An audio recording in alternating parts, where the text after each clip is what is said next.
আসসালামু আলাইকুম ওয়া রাহমাতুল্লাহি ওয়া বারাকাতুহু। আলহামদুলিল্লাহি রাব্বিল আলামিন ওয়াল আকিবাতু লিল মুত্তাকিন ওয়াস সালাতু ওয়াস সালামু আলা আশরাফিল আমবিয়াই ওয়াল মুরসালিন। সম্মানিত দর্শক, আশা করছি আল্লাহর রহমতে সকলেই ভালো আছেন। আমিও আলহামদুলিল্লাহ অনেক ভালো আছি। আজকে আপনাদের সামনে গুরুত্বপূর্ণ একটি বিষয় নিয়ে আলোচনা করতে যাচ্ছি। বিষয়টি হলো সৌদি আরবের সাথে মিল রেখে আমাদের বাংলাদেশেও আপনার রোজা অথবা ঈদ করা যাবে কিনা। তো এই বিষয়টি আসলে গুরুত্বপূর্ণ একটি বিষয়। এই বিষয়ে ফিকহি মাসালা কি বলে আপনাকে এই বিষয়টা আগে বুঝতে হবে। বিশ্বনবী সাল্লাল্লাহু আলাইহি ওয়াসাল্লাম হাদিসের মধ্যে বলেছেন যে তোমরা রমজানের চাঁদ দেখে রোজা শুরু করবে এবং শাওয়াল মাসের চাঁদ দেখে তোমরা ঈদ উদযাপন করবে। এখন আপনি মিডিয়ার মাধ্যমে জানতে পারলেন যে সৌদি আরবে বা অন্য কোনো দেশে আপনার চাঁদ উঠছে, ওই অনুযায়ী আপনার যুক্তি হলো আকাশ তো একটাই, পৃথিবী একটা, আকাশ একটাই। তো যে কোনো জায়গাতে চাঁদ উঠলে সমস্যা কোথায়? তাহলে আমরা বাংলাদেশেও ঈদ করলাম। এটা আসলে আপনার যুক্তি। আপনি এই যুক্তির ক্ষেত্রে আপনি কোনো দলিল দেখাইতে পারবেন না। ফিকহি মাসালা বলেন বা অন্য কোনো হাদিস বলেন যে এই বিষয়ে আপনাকে সমর্থন করে যে যে কোনো দেশে চাঁদ দেখা গেলে আপনি আপনার দেশে ঈদ ঈদ উদযাপন করতে পারবেন বা রোজা রাখতে পারবেন। আসলে আপনাকে আগে ফিকহি মাসালাটা বুঝতে হবে। ফিকহি মাসালা বিষয়টি কি? মাসালা হলো এমন বিষয় যে বিষয়গুলা আপনার কোরআন হাদিস রিসার্চ করে মুফতিয়ানে কেরাম মাসালাগুলাকে বের করেন, ওগুলাকে বলা হয় ফিকহি মাসালা।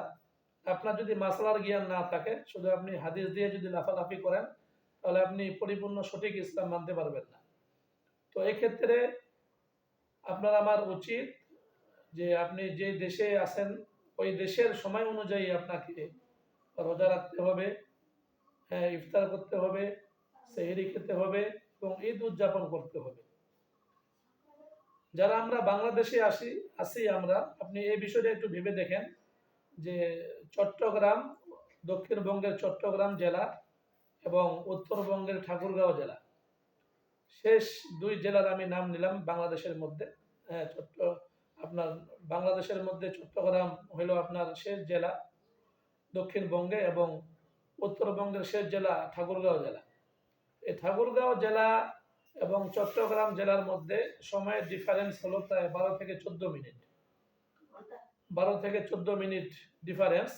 আপনি যদি আপনার ইফতারির সময়, ধরেন কোনো আপনার বন্ধু বান্ধব চট্টগ্রামে আছে, আপনি ঠাকুরগাঁয়ে আছেন, আপনি যদি ঠাকুরগাঁ থেকে যদি আপনার বন্ধুকে ফোন দেন 10-12 মিনিট আগে ইফতারের, তাহলে আপনি জানতে পারবেন যে উনি ইফতার করতেছে চট্টগ্রামে। আপনি যদি এই কথার উপর ভিত্তি করে মোবাইলে শোনার মাধ্যমে যদি আপনিও ইফতার করেন ঠাকুরগাঁও জেলায়, তাহলে কিন্তু আপনার রোজাটি আদায় হবে না। সম্মানিত দর্শক, একটু ভেবে দেখেন বিষয়টি যে আপনার ছোট্ট এই বাংলাদেশের আইনে যদি আপনি মানতে যান যে চট্টগ্রামে যেহেতু ইফতারের সময় হয়ে গেছে, আমি ঠাকুরগাঁও তো ইফতার করলাম, এই বিষয়টি ভেবে যদি আপনি ইফতার করেন, তাহলে কিন্তু আপনার রোজাটি হবে না। কারণ এখনো আপনার ঠাকুরগাঁও জেলায় আপনার ইফতারির সময় হয়নি, এখনো আজানের প্রায় 10-12 মিনিট বাকি আছে। তাহলে যেখানে আপনার চট্টগ্রাম আর ঠাকুরগাঁও একই দেশের মধ্যে, এই সামান্য পার্থক্য যদি আপনি না মানতে পারেন বা আপনি যদি এটাকে ফলো করেন, তাহলে কিন্তু আপনার রোজা হবে না। আপনাকে ঠাকুরগাঁও জেলার আপনাকে সময় মানতে হবে, আর যারা চট্টগ্রাম জেলায় আছেন তাদেরকে চট্টগ্রাম জেলার সময় মানতে হবে। তাহলে কোথায় সৌদি আরব আর কোথায় বাংলাদেশ?